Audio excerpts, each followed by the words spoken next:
Саламу алейкум, с вами опять Магомед Елхаро, гильдия гидов Елхаро. Вот этих ребят я встречаю здесь уже второй раз. Белый, наверное, у них вожак. И на них есть уздечки, но, наверное, для того, чтобы их можно было потом арканить или там.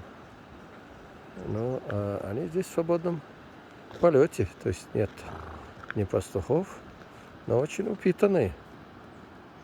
Чувствуется, что им здесь хватает еды и питья.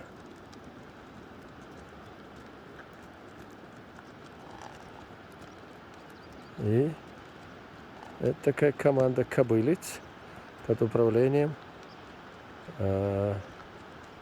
жеребца. Вот видите, он стоит и ждет, пока его семейство его догонит. Это их территория. Они здесь чувствуют себя хорошо.